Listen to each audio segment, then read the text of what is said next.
On continue avec le traité numéro 29 qui concerne la Convention européenne relative à l'assurance obligatoire de la responsabilité civile en matière de véhicules automoteurs, ouvert à Strasbourg, traité toujours ouvert à la signature des États membres. La Convention vise à instaurer un régime d'assurance obligatoire de la responsabilité civile garantissant l'indemnisation des victimes d'accidents causés par des véhicules à moteur. Chacune des parties s'engage donc à introduire dans son droit national un régime d'assurance obligatoire répondant aux dispositions annexées à la Convention. Annexe 1. Ce régime doit déterminer les personnes auxquelles incombe l'obligation de faire assurer le véhicule automoteur et prévoir les mesures appropriées en les assortissant aux besoins de sanctions pénales ou administratives, afin que les obligations résultant des dispositions annexées soient respectées.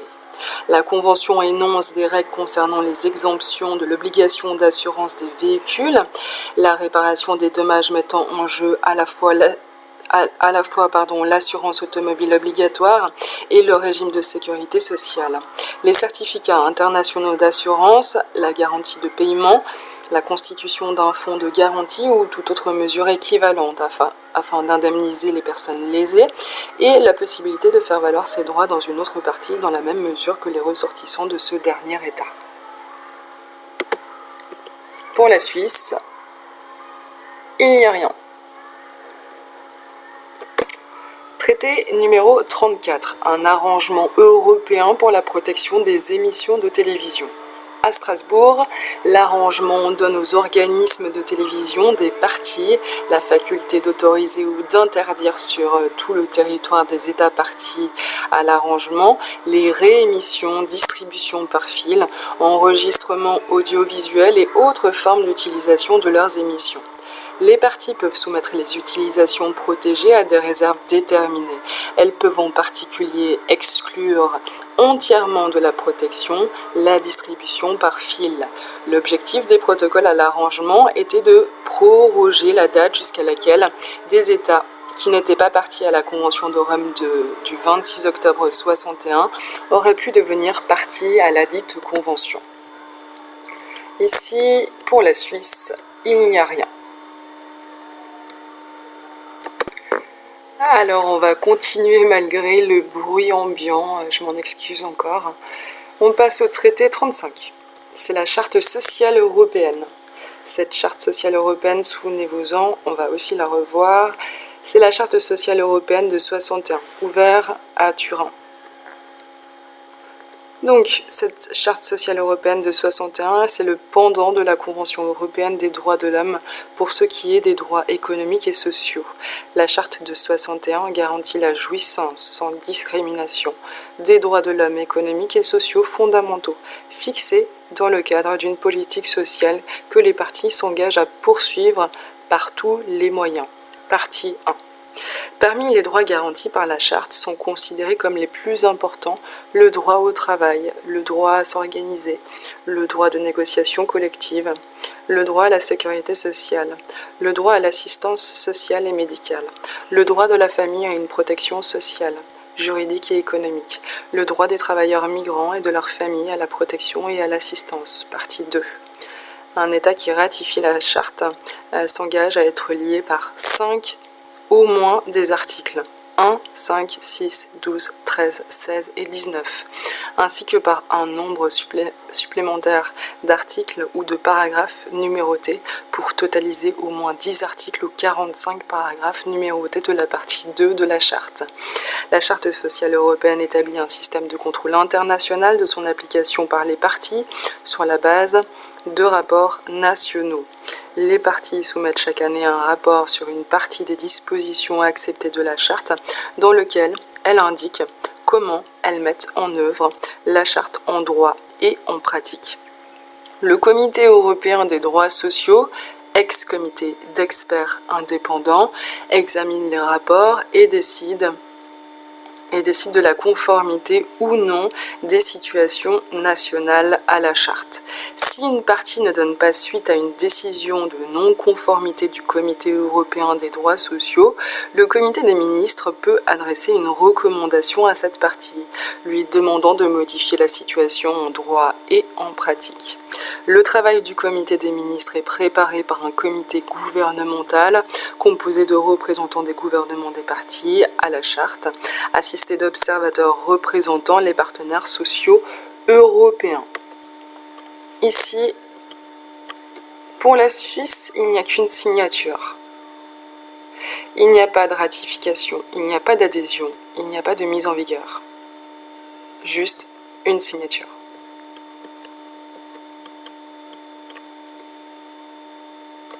On va passer, pour que ce soit plus clair et plus cohérent, directement au traité numéro 128. Pourquoi? Parce qu'il est en lien avec le traité 35 que l'on vient de voir sur la Charte sociale européenne. Ici, c'est le protocole additionnel à cette Charte sociale européenne, ouvert à Strasbourg. Le protocole additionnel de 88 ajoute aux droits garantis par la Charte sociale européenne de 61 les droits suivants. Le droit à l'égalité des chances et de traitement en matière d'emploi et de profession sans discrimination fondée sur le sexe. Le droit des travailleurs à l'information et à la consultation au sein de l'entreprise. Le droit des travailleurs à prendre part à la détermination et à l'amélioration des conditions de travail et du milieu du travail. Le droit des personnes âgées à une protection sociale. Eh bien, il n'y a rien pour la Suisse.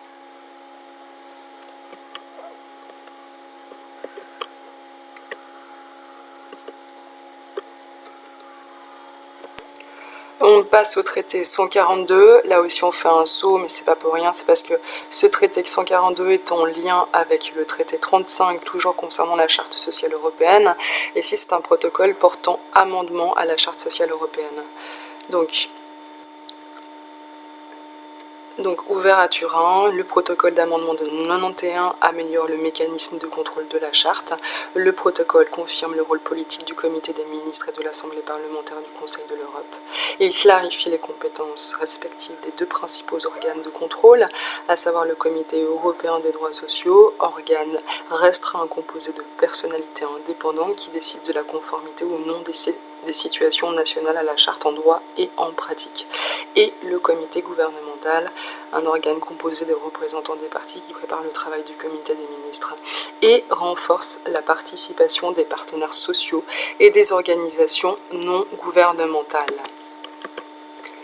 Pour la Suisse, il n'y a pas de ratification et pas de mise en vigueur.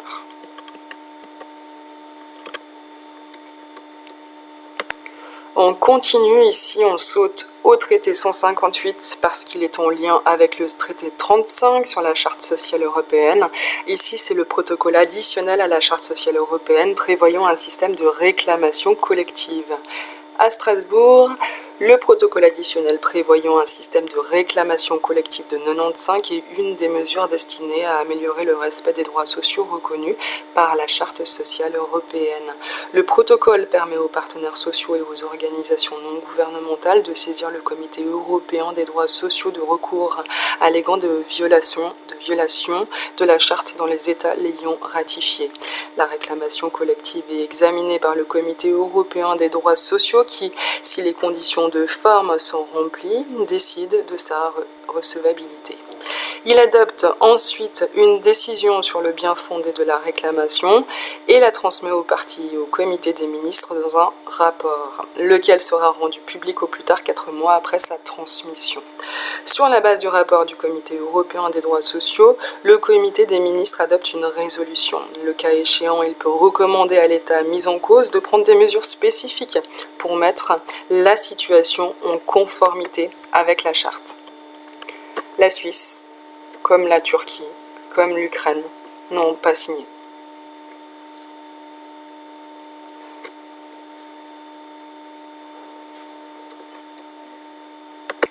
On continue avec le traité 38, on reprend finalement là où on était.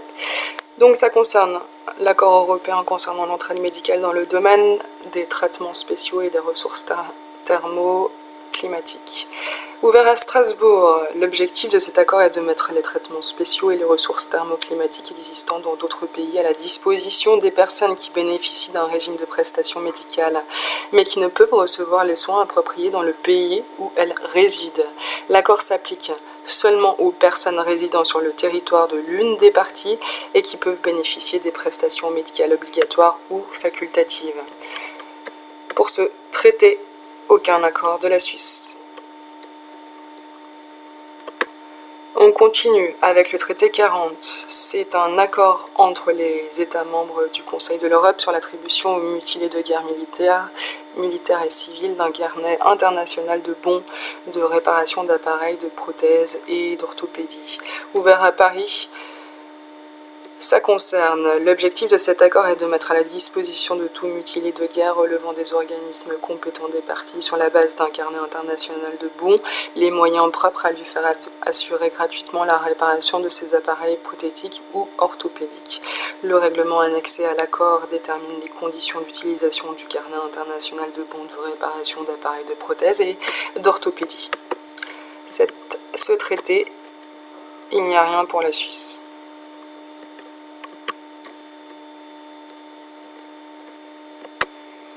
On continue, le traité 41 concerne la Convention sur la responsabilité des hôteliers quant aux objets apportés par les voyageurs, ouvert à Paris.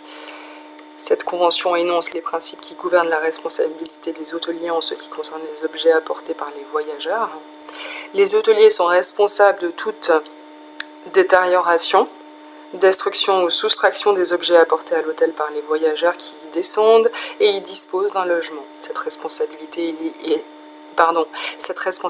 est limitée à l'équivalent de 3 000 francs, or, article 1 de l'annexe. Cependant, elle est illimitée lorsque les objets ont été déposés entre les mains de l'hôtelier ou lorsque la personne a refusé le dépôt des objets qu'elle était obligée d'accepter. Toutefois, la Convention prévoit que les parties peuvent, sous certaines conditions, limiter la responsabilité des hôteliers. Les principes énoncés à l'annexe ne s'appliquent ni aux véhicules, ni aux objets faisant partie de leur chargement et laissés sur place, ni aux animaux vivants. Pour la Suisse, il n'y a rien.